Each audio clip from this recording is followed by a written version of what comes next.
Hi అండి, అందరికీ ఎలా ఉన్నారు? ఈరోజు మనం మన ఛానల్లో వెరీ స్పెషల్ స్వీట్ రెసిపీ బెల్లం కొమ్ములు చూడబోతున్నాం.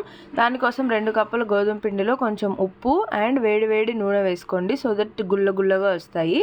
అండ్ దాంట్లోనే వాటర్ వేసి వీడియోలో చూపిస్తున్న కన్సిస్టెన్సీ వచ్చేంత వరకు బాగా కలుపుకొని 15 నిమిషాలు రెస్టింగ్ ఇవ్వండి.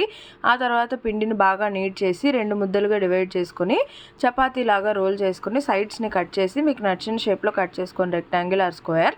ఇప్పుడు కొంచెం మీడియం హీట్లో ఉన్న ఆయిల్లో మనం కట్ చేసుకున్న ఫింగర్ లైక్ స్ట్రక్చర్స్ అన్నిటిని వేసి డీప్ ఫ్రై చేసుకోవాలి. ఆయిల్ ఎక్కువ హీట్ ఉండకూడదు, జస్ట్ మీడియం హీట్లో ఉండాలి. వీటిని గోల్డెన్ బ్రౌన్ అయ్యేంత వరకు ఫ్రై చేసుకోండి.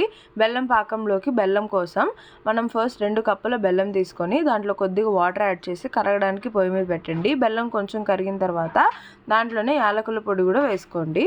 అండ్ ప్లేట్లో కొద్దిగా పాకం వేసుకొని చెక్ చేస్తే ఆ పాకం ముద్ద కట్టి ప్లేట్కి వేసి కొడితే టంగన్ సౌండ్ రావాలన్నమాట.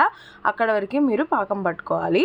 అండ్ అలా బాగా పాకం పట్టుకున్న బెల్లంలో మీకు నచ్చితే కొద్దిగా నెయ్యి యాడ్ చేసుకోండి. అండ్ ఈ ఫింగర్స్ చేసుకున్నాం కదా, వాటిని యాడ్ చేసి బెల్లం పట్టేంత వరకు ఉంచి నెయ్యి రాసిన ప్లేట్కి వేసుకొని చల్లారిన తర్వాత సపరేట్ చేసేసుకుంటే ఎంతో టేస్టీ బెల్లం కొమ్మలు రెడీ. ఇవి పిల్లలకి స్నాక్స్గా కూడా పెట్టచ్చు. మనం లంచ్ తర్వాత స్వీట్ క్రేవింగ్స్, డిన్నర్ తర్వాత స్వీట్ క్రేవింగ్స్కి కూడా హెల్తీ ఆప్షన్.